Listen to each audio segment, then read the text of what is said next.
Welcome to a deep dive into a gaming world that's both nostalgic and surprisingly current. We're talking roguelikes and roguelites. Oh, a deep dive into roguelikes and roguelites, huh? All right, yeah, I can talk about that for a while. We've got a stack of fascinating material to dig through, charting the evolution of these genres from their humble, ASCII beginnings to the complex, genre-bending games captivating players today. What always gets me is how a genre that seems, at first glance, all about repetition, die, repeat, die again, has actually spawned such enduring appeal, you know what I mean? And real innovation, too. There's an art to crafting those punishing yet rewarding experiences. Those games really get their hooks in you. That's what we're here to uncover. To understand that, I think we really need to go back to the source, the game that started it all. Rogue. Ah, classic. Picture this. It's 1980, you're huddled over a university mainframe, and all you've got are glowing green characters on a black screen. No fancy graphics, no hand-holding, just you and the digital dungeon. It really was more of a test than a game, like a digital survival of the fittest. Every single floor of the dungeon was a randomly generated death trap. Every enemy encounter had the potential to be your last stand. And those ASCII graphics, they were primitive for sure, but man, did they fuel the imagination. You weren't just battling some, pre-programmed monsters. You were battling the unknown. Every single pixel on that screen was a mystery waiting to be revealed. I can only imagine the sense of discovery, the tension of not knowing what lay around the next corner. It's amazing how a game with such a simple premise could captivate an entire generation of gamers. What was it about Rogue that resonated so deeply, do you think? It was the ultimate test of skill and strategy, especially in a time when most games kind of held your hand every step of the way. But Rogue offered no save points, no respawns, just the cold, hard reality of permadeath. It forced you to really think differently, to strategize every move, to value every single point of health. And when you finally did succeed, man, that feeling of accomplishment was like nothing else. Pure gamer adrenaline. So it was less about the graphics and more about that mental challenge, the strategic depth hidden beneath a deceptively simple exterior. It's almost like playing board games with those higher stakes, like you said. But how did those core elements of Rogue, the permadeath, the procedural generation, how did those aspects go on to influence later games? Rogue's influence, it's deeply embedded in the DNA of modern gaming, man. Those seemingly simple mechanics, they sparked a revolution. I'm not even kidding. Think about it. Procedural generation brought a level of replayability that was previously unheard of. Every single playthrough of Rogue was unique, a new adventure just waiting to unfold. Right. You couldn't just memorize the levels and beat the game. Every time was different. Exactly. And the permadeath aspect, man, that injected a level of tension and consequence that most games back then just didn't have. It turned every single decision you made into a calculated risk, every battle a fight for survival. It kept you on the edge of your seat, It's incredible to think that those core mechanics, born back in the 80s on a university mainframe, are still shaping the gaming landscape today. Which brings us to Dungeon Crawl Stone Soup, a game that's often mentioned as Rogue's spiritual successor. So what makes DCSS such a faithful heir to the, let's call it the roguelike throne? Dungeon Crawl Stone Soup? Oh man, that's a game that takes the spirit of Rogue and cranks it up to 11.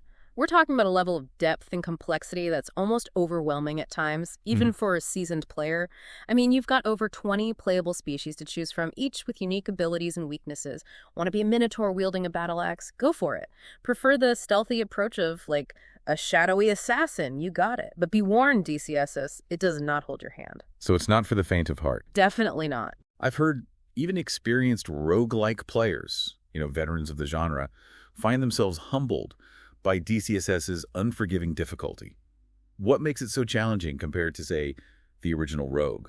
It's the sheer volume of choices, and the way all those systems interact. You're not just battling monsters in DCSS. You're managing your hunger levels, navigating these incredibly complex dungeon layouts, and contending with a dizzying array of spells, potions, and equipment. And let me tell you, every single decision you make, from the god you choose to worship to the type of food you consume, has repercussions that can and will ripple throughout your entire playthrough. Wow, so every little detail matters. Oh, absolutely. One wrong move and it's game over, man. And yet, despite its notorious difficulty, DCSS has this incredibly vibrant community. I mean, you've got players sharing strategies, creating mods, and even actively contributing to the game's development. It's fascinating how a game so challenging can foster such a passionate following. That's the beauty of a well-crafted roguelike, right? It becomes this shared struggle, a collective test of like skill and ingenuity. The DCSS community, man, they're a testament to the game's depth and replayability. They're drawn to it not just for the challenge, but for those endless possibilities, you know? The exploration, the mastery of the game's systems, every playthrough is like a new story waiting to be told, a new challenge to overcome. It really makes you appreciate the artistry involved in designing a game like that. Absolutely. It's a real craft. So we've gone from the minimalist dungeons of Rogue to the intricate depths of Dungeon Crawl Stone Soup. Both games, though separated by decades of gaming evolution, share that same roguelike DNA. A focus on permadeath, procedural generation, and that inherent thrill of overcoming seemingly insurmountable odds. So far, our journey has taken us through the hardcore dungeons of classic roguelikes, games that really make you work for every victory. But get ready for a bit of a tonal shift, because our next stop is The Binding of Isaac. Oh, yeah. A game that took the roguelike formula and, well, it took it in a decidedly darker direction, and some might even say a more twisted one. Yeah, The Binding of Isaac. Now there's a game that knows how to push some buttons. It does. It's a fascinating case study, really, in how roguelike elements can be recontextualized. You know, how just a change in tone and theme can, drastically alter the entire player experience. From what I gather, it's not exactly your typical dungeon crawler. Instead of slaying dragons and, looting treasure, we're facing off against, well, let's just say things get a little weird. Weird, I might be putting it mildly, my friend. Right. The Binding of Isaac, it takes players on this, disturbingly humorous descent into the depths of this one kid's nightmare. I mean, it's messed up. Yeah. But, and here's the fascinating part, beneath that surface level of, grotesque enemies and all those controversial themes, there's this rock-solid roguelike core. Okay, so we've still got the procedural generation, the permadeath, all those hallmark roguelike elements we've been talking about. But they're presented through this, like you said, darkly comedic, almost grotesque lens. Yeah. So how did that shift in perspective, that change in tone, how did that impact the genre as a whole? The Binding of Isaac. I see it as a turning point, man, like a line in the sand. This was a game that dared to be different, to embrace a more, let's say, unconventional aesthetic and tone. And in doing so, it really opened the floodgates for experimentation within the roguelike genre. It's interesting you say that, because there's been this ongoing debate, right, Yeah. about whether games like The Binding of Isaac are true roguelikes, hardcore to the bone, or something else entirely. This is where that term roguelite enters the conversation, right? Bingo, you got it. Okay. The Binding of Isaac is often credited with, really popularizing that term, roguelite, which, yeah, it signifies a slightly different approach to the genre. A little bit soft around the edges. Maybe. I mean, while classic roguelikes are known for their unforgiving difficulty and that complete lack of any kind of persistent progression between runs, roguelites, they offer a little more leeway, a little breathing room for the player. Okay, so instead of starting completely from scratch every time you die, roguelites typically offer some form of progression. Right. Whether it's unlocking new items, new abilities, or even just, that knowledge, that experience that carries over between runs. Precisely. And that subtle difference in design philosophy, man, it has a huge EE impact on the overall player experience. Because, you see, roguelites, they still offer a significant challenge, but they also acknowledge the player's progress, right? Making each run feel a little less like, a total gamble and more like a step forward and investment in their overall mastery of the game. It makes sense, then, that The Binding of Isaac, with its, bizarre charm and slightly more forgiving gameplay loop, would appeal to a wider audience. It's like the gateway drug into the hardcore world of roguelikes. Yeah, it's a fantastic entry point because it doesn't overwhelm you with a million different systems and mechanics right out of the gate. You can, ease into the mechanics, experiment with different items and builds, and gradually learn to navigate that twisted world. But don't let the approachability fool ya. The Binding of Isaac, it can be brutally challenging, especially as you delve deeper and deeper into its secrets. Speaking of challenging, our next game takes us from the creepy basement of The Binding of Isaac to the fast-paced, action-packed world of Dead Cells. Now there's a fun one. And this is where things get really interesting for me personally, because Dead Cells takes those roguelike elements we've been talking about, and it mashes them up with, if I'm not mistaken, Metroidvania. You got it. You know your games, man. Dead Cells is like A prime example of how roguelike mechanics can be blended with other genres to create something like truly special, something greater than the sum of its parts.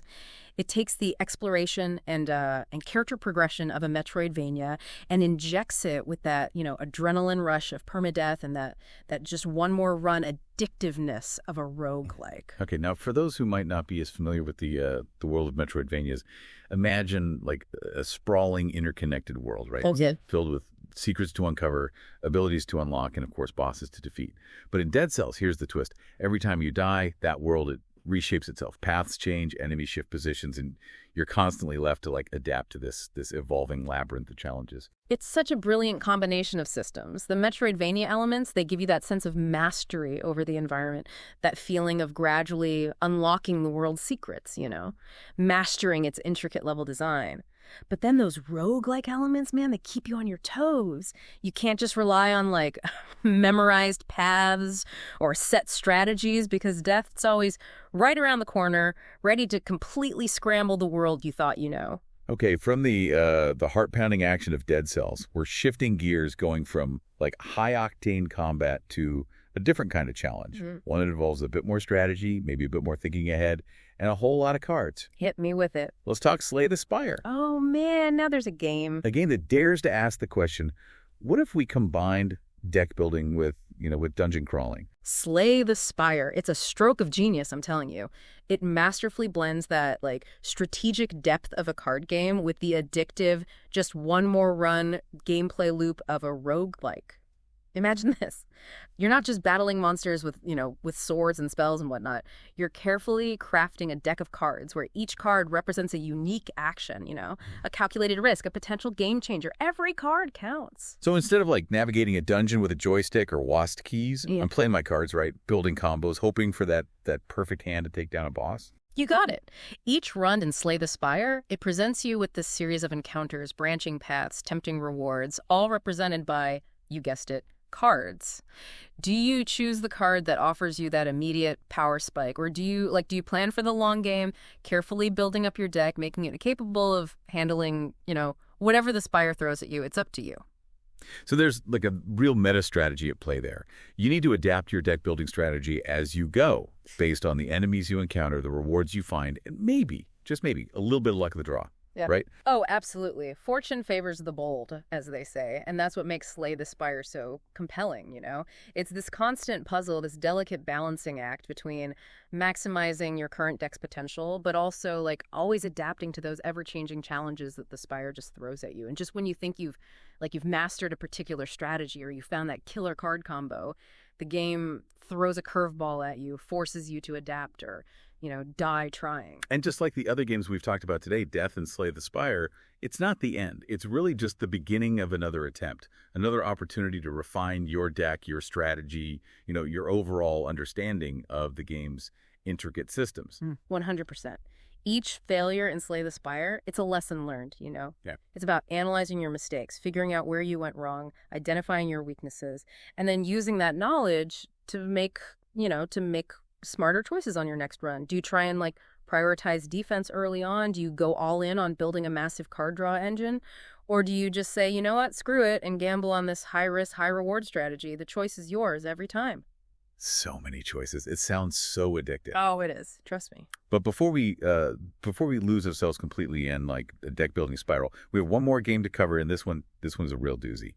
We got to talk about Soulash 2, a game that promises to break the mold, to shatter the conventions of what we think a roguelike can be. Okay, I'm intrigued. Hit me. So tell me everything. What is Soulash 2, and how is it pushing the boundaries? Man, buckle up, because this one is really out there. We're talking pushing the boundaries of the roguelike genre in ways we haven't really seen before. I mean, just imagine a game that takes all the elements we've talked about today, the permadeath, the procedural generation, the strategic combat, and just drops them into a vast, sprawling, open-world sandbox. Whoa, hold on. So we're not just talking about, procedurally generated dungeons anymore. We're talking about a whole game world that's different every time you play.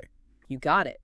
We're talking a world where you can, like, forge your own destiny, explore uncharted territories. You can build settlements. You can maybe even, like, conquer kingdoms. It's insane. This level of freedom, this emergent gameplay, we just haven't seen this in a genre that's, traditionally known for its very structured, often, like, claustrophobic environments. That's certainly an ambitious concept. Yeah. But can a game that, like, embraces that much freedom, that much player agency, can it still maintain those core tenets of, of the roguelike genre? Can you really have permadeath in a game where you're, like, building up settlements and, trying to conquer kingdoms? Doesn't that clash? It's the million-dollar question, right? We don't know for sure. From everything we've seen so far, man, it's shaping up to be a fascinating experiment. Just pushing those boundaries, seeing what sticks. Only time will tell how they'll actually balance that open-ended nature of a truly open-world game with that high-stakes tension of permadeath and procedural generation. But, man, the potential is there. It's incredibly exciting to think about. It really feels like Soulash 2 could be like the start of a whole new chapter in the evolution of roguelikes. It very well could be. But before we get too far ahead of ourselves, let's bring it back to our listener, who's been patiently sitting with us, absorbing all this roguelite wisdom. So from your perspective, having spent, countless hours exploring these games, what would you say is the key takeaway? What is it about this genre that speaks to you that makes it so compelling, so enduring? The world of roguelikes and roguelites, it's a testament really to the enduring power of challenge and innovation in gaming, from those bare bones ASCII dungeons of the original Rogue to, the deck building brilliance of Slay the Spire. These games, they offer this really unique blend of strategic depth, addictive gameplay, and that thrill of overcoming what seem like insurmountable odds. And what I think is so remarkable is how these games, they've evolved over the decades, right? They borrow from other genres, they experiment with new mechanics, but they're always finding new ways to surprise players, to challenge them. Exactly. It's a genre that it refuses to be confined by convention. It's constantly pushing the boundaries of what we think is possible in a video game. And with games like Soulash 2 on the horizon, man, the future of roguelikes, of roguelites, it's looking bright and maybe even a little bit terrifying. In a good way, of course. And on that note, folks, we're going to wrap up our roguelike odyssey. We've explored the genre's humble beginnings, its evolution, its potential future. But you know what? The real journey, it starts now. It's time for you to pick up a controller, maybe boot up your PC, dive headfirst into a dungeon, and really just experience the thrill of a genre that's all about death, rebirth, and that endless pursuit of mastery. So the next time you find yourself staring at a procedurally generated dungeon, just remember, death. It's not the end. It's just the beginning, man. Embrace the challenge. Experiment. Try new things. And who knows, you might just discover your new favorite way to die. Repeatedly. And on that note, until next time, happy gaming, everyone.